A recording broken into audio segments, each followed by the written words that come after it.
Assalamualaikum warahmatullahi wabarakatuh. Let us introduce ourselves.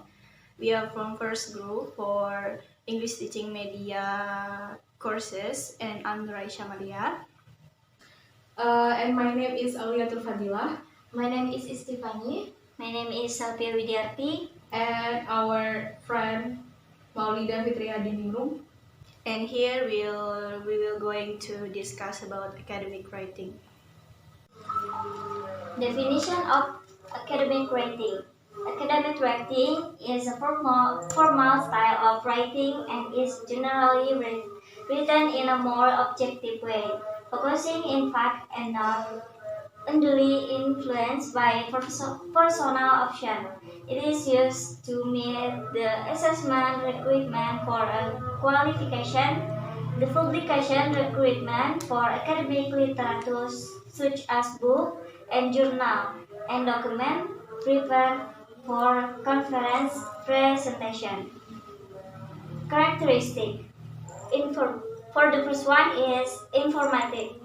The purpose is not to entertain. Second is argumentative and linear. All parts of the text are structured to support the central argument.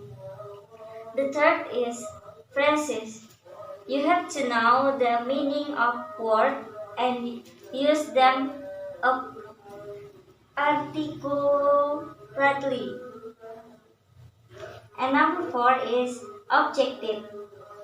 Emphasis on information and arguments, not on you. And number 5 is heading. You might need to qualify your stance or the strength of your claims. And number 6 is complex and formal. More complex grammar, vocabulary, and structure, avoiding colloquial experience. And the next will be explained my partner. And next we have types of academic writing. The first one is book. Books are one of the most common types of academic writing. However, not all books can be categorized as the result of academic writing. Only books that contribute to knowledge can be categorized as the result of scientific work. And next we have essay. Essay is a short article on one particular scientific topic. Literally, essays aim to summarize and formulate problems. And next we have translation result. Often not find textbook that turn out to be translation of the work of overseas authors.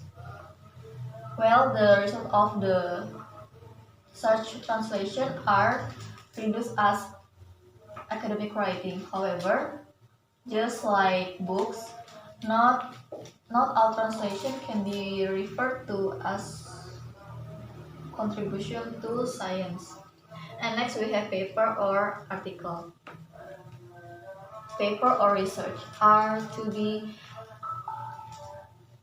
article is academic writing made based on the formulation of the problem, the foundation of the theory, and the result of research of the problem.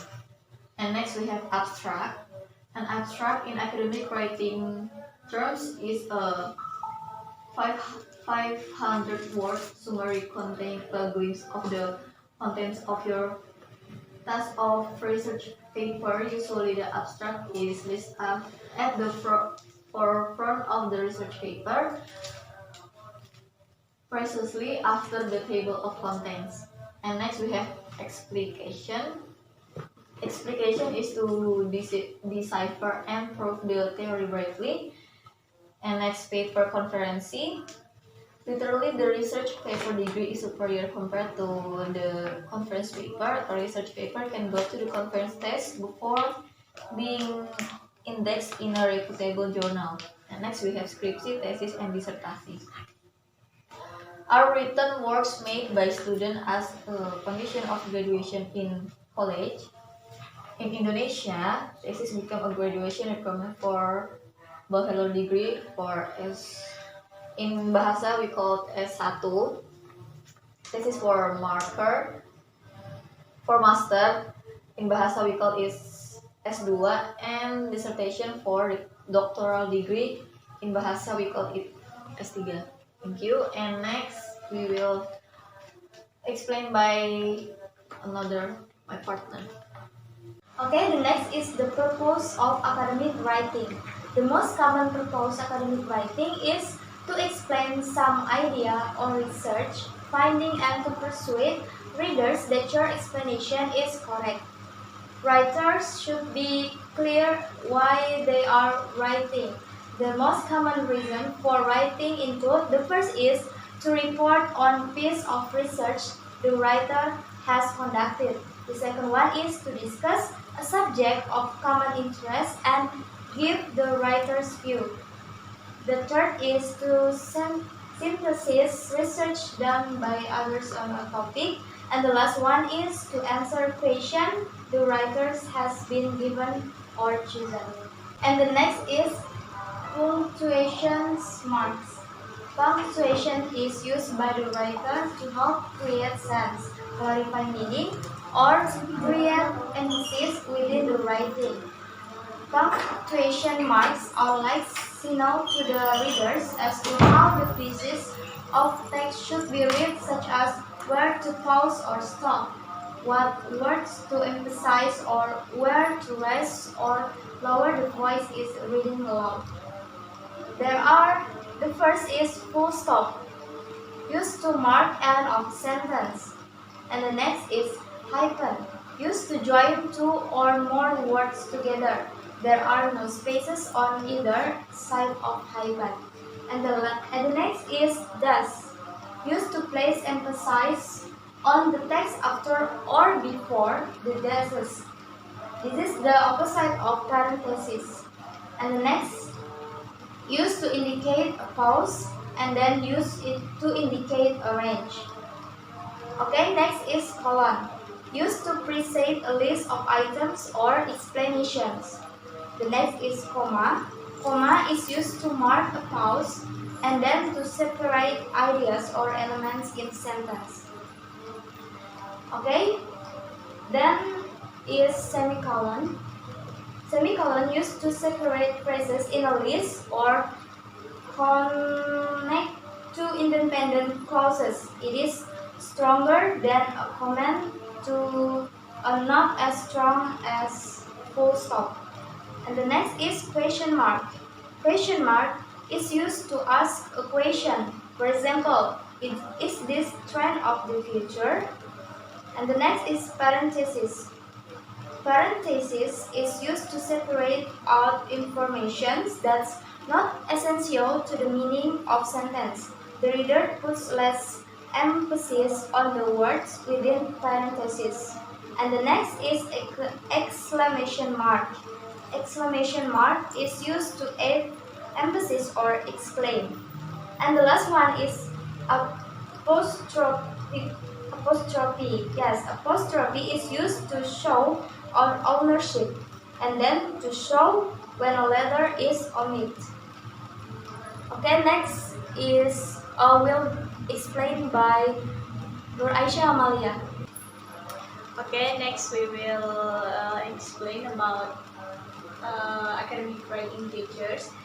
For the first, we have objectivity, and actually academic writing, it is presents and evaluate issues and arrives at an objective position, a position that focuses on and is informed by research and reasoning rather than personal feeling and opinions.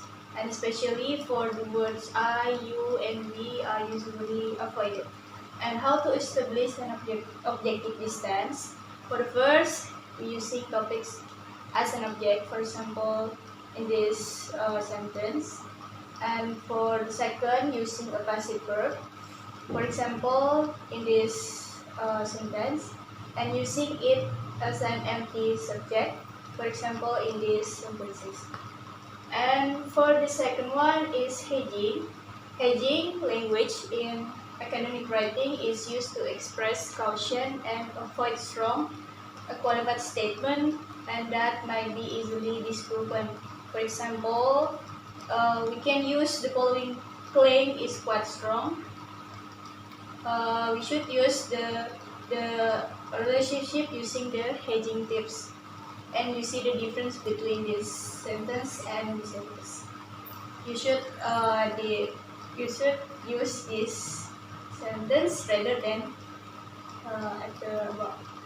And for the next is precision. And to communicate your meaning precisely, you should try include a sufficient high level of detail and specificity. And the amount of detail you provide depends on the purpose of your work, and but you always try to avoid ambiguity. And for example,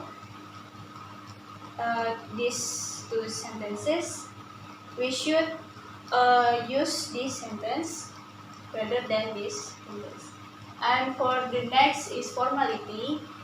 And basically, academic writing is very explicit and provides the reader with all the information they need to understand your meaning. And how to make your writing more formal? For the first, replace informal words that are associated with chatty spoken styles with more formal vocabulary.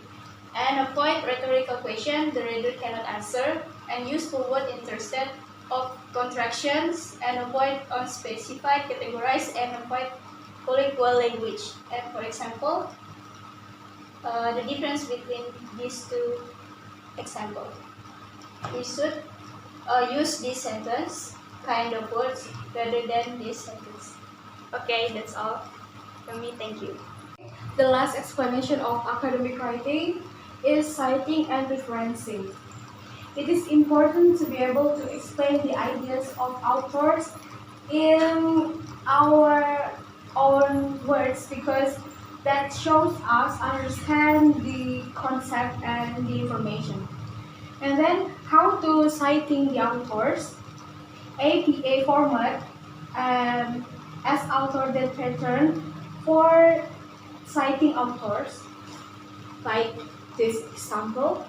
And then in the case of secondary citations, for example, like this. And then in academic writing, an authority is usually someone who has been the author of published material, may come in the form of the books, journal, articles, and published reports. Academic sources differ from our own opinions, conclusions, celebrities' opinion, article in popular magazines, opinion columns in newspaper. And then summarizing, involving selecting out some key features for create shortened version of the author prose, like this. And then we have paraphrasing. It is really important to build up our own idea of the information and use as a model to help frame or guide our paraphrase of the author's idea. And the paraphrasing means to restate information using different words. I think that's all. Thank you. And that's all from us. Thank you for watching and for your attention. And Wassalamualaikum